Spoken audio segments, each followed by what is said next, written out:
दोस्तों आज हम आपको बॉलीवुड की दो ऐसी खूबसूरत अभिनेत्रियों के बारे में बताने वाले हैं जिन्होंने बॉलीवुड पर राज किया है। लेकिन एक समय ऐसा भी था जब इन अभिनेत्रियों ने बॉलीवुड को अय्याशी का अड्डा बनाकर रख दिया था और फिल्मों में रोल पाने के लिए इन अभिनेत्रियों ने हर वो काम किए जो भारतीय समाज में बहुत ही शर्मनाक माने जाते हैं। लेकिन वीडियो शुरू करने से पहले आपको बता दें कि आप अगर बच्चे हैं तो कृपया करके इस वीडियो को यहीं पर बंद कर दें, क्योंकि इस वीडियो में बॉलीवुड की कुछ गंदी और अश्लील हरकतों का जिक्र किया गया है जो कि बच्चों के देखने लायक नहीं है। तो चलिए शुरू करते हैं। बॉलीवुड इंडस्ट्रीज में जब भी कोई नया कलाकार अपने करियर की शुरुआत करता है तो उसे एक नहीं बल्कि कई मुश्किलों का सामना करना पड़ता है। कई बार तो ऐसा होता है कि जब नए कलाकारों की कोई कदर नहीं होती या कहें कि उनकी बिल्कुल सुनी नहीं जाती और पैसों की अकड़ दिखाई जाती है, तो ऐसा ही एक वाकया धक धक गर्ल माधुरी दीक्षित के साथ भी हुआ था। 90 के दशक में माधुरी दीक्षित का सिक्का खूब चला था, पर शुरुआत में उनके साथ भी कुछ ऐसा हुआ था जब 20 साल बड़े एक्टर के साथ माधुरी को इंटीमेट सीन देना पड़ा था और निर्देशक के सामने गिड़गिड़ाने पर भी सीन काटा नहीं गया और बाद में माधुरी की खूब आलोचना भी हुई थी। माधुरी ने वक्त के साथ बीती बातों को जरूर भुला दिया था, लेकिन फिल्म दयावान का किसिंग सीन बॉलीवुड के इतिहास का सबसे लंबा किसिंग सीन था।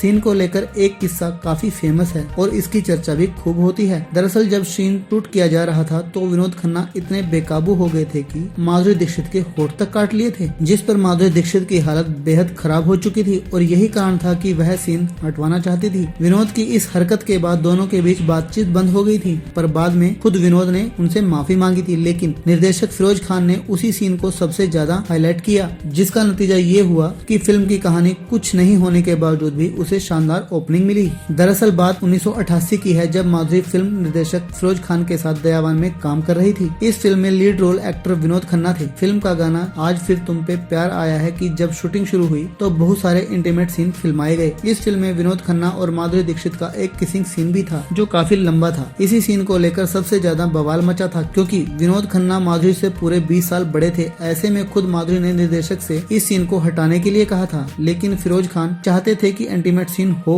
और हुआ भी ऐसा ही। फिल्म रिलीज होते ही माधुरी और विनोद खन्ना के किसिंग सीन पर बवाल मचना शुरू हो गया। माधुरी ने वैसे तो सीन करने से मना किया था और सीन शूट होने के बाद भी फिरोज खान से मिन्नतें की थी कि वह सीन काट दें, पर फिरोज खान ने दबाव बनाते हुए माधुरी दीक्षित को नोटिस भी भेजा, जिसमें उन्होंने इस सीन के लिए 1 करोड़ रुपए दिए गए थे। सीन के लिए जो रकम माधुरी दीक्षित को दी गई थी वो उस दौर के हिसाब से काफी ज्यादा थी और वो सीन हटाया नहीं गया। सीन की वजह से माधुरी दीक्षित को शर्मिंदगी भी उठानी पड़ी और बाद में उन्हें अपने किए पर गुस्सा भी आया, पर वक्त के साथ साथ माधुरी उन बातों को भूल गई। और आइए अब बात करते हैं बॉलीवुड की हॉट एंड सेक्सी अभिनेत्री रेखा के बारे में, जिनके कुछ अतरंग यानी हॉट सीन देखकर बड़े बूढ़े भी शर्म से पानी पानी हो जाएंगे। वैसे तो रेखा इंटरनेट पर सुर्खियां बटोरती रहती है, कभी अपनी अनकही प्रेम कहानी को लेकर तो कभी अपने पर्सनल सेक्रेटरी को लेकर, पर उनके कुछ बोल्ड सीन्स ऐसे भी हैं जो आए दिन वायरल होते हैं। रेखा को इस अवतार में देखने के बाद तो हर कोई हैरान रह गया था और आज वही सीन्स हम आपको दिखाएंगे। रेखा के फिल्मी करियर की एक ऐसी भी फिल्म है जो आज तक रिलीज नहीं हुई। दरअसल मीरा नायर के कामसूत्र में रेखा ने एक टीचर का रोल किया था जो कामसूत्र की शिक्षा देती थी, लेकिन इस फिल्म में हद से ज्यादा बोल्ड सीन थे जिस कारण फिल्म को रिलीज नहीं किया गया। हालांकि रेखा के काम और बेहतरीन अदाकारी की खूब तारीफ भी हुई थी। सबसे ज्यादा बवाल तो तब मचा था जब रेखा ने ओमपुरी और अरविंद निश्चल के साथ फिल्म आस्था में हद से ज्यादा बोल्ड इंटीमेट सीन दिए थे। यह फिल्म साल 1997 में बनी थी और वक्त के हिसाब से फिल्म में बहुत ज्यादा बोल्डनेस थी। सदाबहार रेखा ने